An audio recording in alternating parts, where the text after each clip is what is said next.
जो कर रहे हैं वो उन्हीं की शक्ति से कर रहे हैं, करवा भी वही रहे हैं और ताकत सामर्थ्य भी वही दे रहे हैं। कभी किसी भी अच्छे विचार या अच्छी क्रिया में अपने को भूल कर भी करता मत मानना, तो बुरी क्रिया कभी होगी ही नहीं। बात पकड़ो। यदि अच्छी क्रियाओं के कर्ताप बनोगे तो बुरी क्रियाओं से बच नहीं सकते। अगर अच्छी क्रियाओं को देख रहे हो कि प्रभु करा रहे, तो बुरी क्रियाओं का संकल्प ही नहीं उदय होगा। अहम गलित हो गया तो अहम में ही तो सारे विकार रहते हैं। हर समय प्रभु के सामने कृतज्ञ रहो। कितनी कृपा, क्या हमसे लेना है आपको, आप तो पूर्ण काम हो, हमें इतना दुलार कर रहे हो। बलिहारी प्रभु, वो बार बार मन उनके चरणों में लौटता रहता है। प्रभु का विधान सर्वज्ञता से पास हुआ है। वो खूब आगे की, पीछे की, मध्य की सब बात सोच करके उन्होंने आपके लिए विधान किया है। पहले से उन्होंने आपका उस समय मंगल विधान सुनिश्चित कर दिया है। कैसी भी परिस्थिति हो, कभी ऊबना मत, घबराना मत, अधीर मत होना और अपने भगवत विश्वास में कमी मत आने देना। कैसी भी परिस्थिति हो, यह जरूरी है। उबना मत। बहुत हो गया कष्ट सहते सहते, कितना सहूं। नहीं, ये अगर ऐसा आ रहा है तो भी आप भगवद आश्रित नहीं हुए। नहीं, ऐसा आ ही नहीं सकता। बड़ा आनंद आता है कष्ट में, बड़ा आनंद आता है। पूरा का पूरा मन, इंद्रियां केवल प्रभु में होती, क्योंकि कष्ट में कोई विषय की इच्छा तो होती नहीं किसी को भी। भारी पीड़ा है तो सब उसी में होती। जिसने अभ्यास किया है भगवत चिंतन का, आश्रय है प्रभु का, तो कष्ट में भाग के कहां जाएगा। उसी में तो एकदम तन्मय हो जाता है मन, इंद्रिया।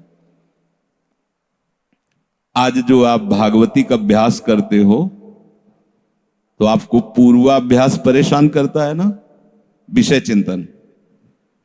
और जिसने पूर्व में खूब भजन किया है तो आज विषयों के बीच में भी हो तो उसका भजन कैसे रुक जाएगा।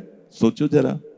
आज आप खूब भजन की चेष्टा कर रहे हो, पर पूर्वाभ्यास आपको विघ्न पहुंचा रहा है ना। ऐसे ही यदि आपने भजन का अभ्यास किया तो वर्तमान में कैसी भी दुखद, विषयमयी कैसी भी परिस्थिति हो, वो कैसे रुक जाएगा। जब असद अभ्यास सत अभ्यास के बीच में प्रकट हो रहा है तो सत अभ्यास असत की सत्ता कैसे रहने देगा। इसीलिए जो भजन परायण जन होते, भारी से भारी विषम परिस्थिति में भी हर समय भजन करना नहीं होता, भजन नृत्य करता है, वो निहाल हो जाता है। सुख किसे कहते तब आप जानेंगे। सुख का परिचय तब आप जानेंगे जब इतना भरोसा हो कि कैसी भी परिस्थिति हो, उबना नहीं, घबराना नहीं, अधीर मत होना और विश्वास में कमी मत आने देना। यार कब तक भोगूं, कब तक। ऐसे लोग हैं उद्दंडता करते हैं, पाप करते हैं, उनको बुखार भी नहीं होता। भजन में लगे लोगों को देखो कितना कष्ट। ये क्या है प्रभु, कम से कम उनका शरीर स्वस्थ रखो तो आपका यश गा रहे भजन। उनका विधान सर्वज्ञता से भरा हुआ है। तुम अल्पज्ञ हो, तुम वर्तमान की बात सोच रहे हो। वो तीनों कालों को देखकर निर्णय करके परिस्थिति दिया, इसलिए मस्त रहो उनके भरोसे पर। कई बार चर्चा की है प्रताप राय जी की। बचपन से भजन परायण थे, ईश्वर संपन्न घर था, भाई बहन सब खूब। कुछ दिनों बाद माता पिता पधार गए, पूरा अधिकार। ऐसे भजन में डूबे रहते कि उनका व्यापार था कि जैसे कोई धन लेने के लिए आया तो उसके लिए कुछ गिरवी रखना होता था, आभूषण आदि, और जितनी आवश्यकता है आप धन ले जाइए, और जब धन मिल जाए तो ब्याज सहित तो उसमें रख जाना और अपना सामान ले जाना। एक बक्सा रखा रहता था और वो आप माला लिए हर समय भजन करते रहे। बड़े वास्तविक आंतरिक वृत्ति से प्रभु में लगे थे। पर उनकी कुल परंपरा का यह व्यापार था। जैसे सदन जी की कुल परंपरा, तो कुछ गृहस्थ ऐसे महापुरुष जो अपने, भगवान भी कहते पर धर्मो भयावहा सुधर्मो निधनो श्रेया पर धर्मो, वो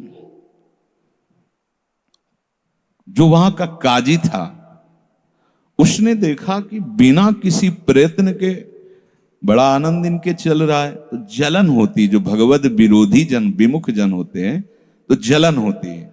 इसको दूसरे रूप में हम कह सकते हैं कि प्रभु अब उनके भजन का फल देना चाहते थे। दोनों बातें,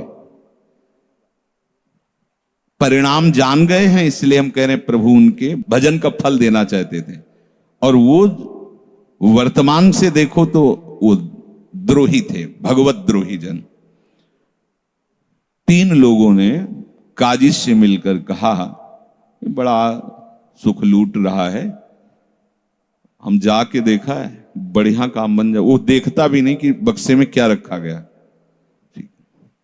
तो कुछ कंकड़ ऐसे झोली में, पहले थैली टाइप की झोली होती, गए प्रणाम किया और कहा हमें 10,000 रुपए की आवश्यकता है, यहां लिखो दस्तखत, तारीख, दिन, और चेक भी नहीं करे। वो इतने विश्वास परायण भक्त थे, अभी तक ऐसा कुछ हुआ भी नहीं था। 10,000 रुपए दे। थोड़ी देर में दूसरा आ गया, थोड़ी देर में तीसरा आ गया, उनको धन था, दे दिया। 2-3 दिन बाद एक आया और 10,000 का ब्याज, 10,000 रुपए उनका, अपनी जहां रखा हो निकाल लीजिए। थैली निकाली और 2500 लोगों को पहले से काजी ने वहां भेज रखा था, सबके सामने डाला। देखो कितना पाखंडी है, हमारी सोने की सब जो आभूषण थे सब हटा के देखो इसमें पत्थर रख दिया। और हो तलक दूसरा आ गया, और प्रताप राय जी आपसे ये 10,000 रुपए, ये आपका ब्याज का पैसा। उसे अरे हाँ मेरे भी स्वर्ण। तीसरा है। फिर अब तो जितने गांव वाले थे जो श्रद्धा करते थे कि भक्त है, बड़ा उनका सम्मान था, सब उनके मुंह पे निंदा करने लगे। तिलक लगाए बैठे हो, कंठी बांधे हो, नाम जप करते, तुम्हें शर्म नहीं आती? तभी हम लोग सोचते थे कि कुछ करते हो रहे हो, इतना माला माल हो रहे हो, ऐसी बेईमानी तुम करते हो। काजी आ गया, उसने कहा तुम रिपोर्ट लिखाओ। रिपोर्ट लिखाई गई, बादशाह के पास रिपोर्ट पहुंचा गई। उन्होंने कहा ऐसे पाखंडी को बंदी बना लिया जाए, सारी संपत्ति जब्त कर ली जाए। प्रताप राय जी ने जब सुन, अवाक, मतलब पत्नी से कहा कि ठाकुर जी की सेवा में बाधा ना पहुंचे, तुम ठाकुर जी को लो, पीछे के मार्ग से निकल जाओ, कुछ भोग सामग्री, आभूषण और ठाकुर जी को लेके चले जाओ। पत्नी ने ऐसा किया, साफ एक बर्तन भी नहीं रहने दिया और उनको हथकड़ी डाल करके जेल में पहुंचा दिया। सब लूट लिया, सब नष्ट भ्रष्ट कर दिया। अब आप देखते जाओ। जब वहां पहुंचे तो जो विरोधी जन थे तो उन्होंने कहा कि ठाकुर के बहुत से आभूषण, बड़ी महंगी मूर्ति इनकी ठाकुर की, इनकी पत्नी, उसको तो आपने बंदी नहीं बनाया। सरकारी सैनिकों ने खोज की तो अपने मायके चली गई थी, वहां से उनको बंदी बनाया। ठाकुर जी को ला करके जहां धन का स्टॉक था वहां रख दिया, आभूषण सब उनके, दोनों को एक जगह हथकड़ी बेड़ी डाल के वो ठाकुर जी से एकांत में जेल में कहने लगे कि ये सब लीला तो हमें बर्दाश्त है, लेकिन आप जो हमारे प्राणनाथ हैं, आपको बंद कर दिया गया, भोग नहीं लगेगा, आरती नहीं होगी, आपको शयन नहीं करे, ये हमसे बर्दाश्त नहीं होता। प्राण हमारे ले लो, हम आपकी सेवा के बिना नहीं रह सकते। मुझे ये जो कुछ किया इस तो बर्दाश्त है, पर आप हमारे पास नहीं, आपकी सेवा नहीं, और जीवन भर कुल परंपरा से आपकी सेवा होती, नाथ ये मुझसे बर्दाश्त नहीं होता। बिकल होकर के रोए तो वहीं गलबैया दिए प्रिया प्रीतम जेल में ही प्रकट हो गए, निहाल कर दिया। फिर आगे जो बड़ा चरित्र है, हम ये बताना चाहते हैं कि देखने में तो हमें लगा कि देखो ऐसे महान भक्त के जीवन में कैसी परिस्थिति आई, पर परिणाम देखकर हम ये कह सकते हैं कि ये फल वृत्ति आई, पूरे जीवन के भजन का फल, कि सच्चिदानंद प्रभु का साक्षात दर्शन, साक्षात ऐसी महान स्थिति आगे उनकी वर्णन है। यह कह रहे कि ऊबो मत, घबराओ मत,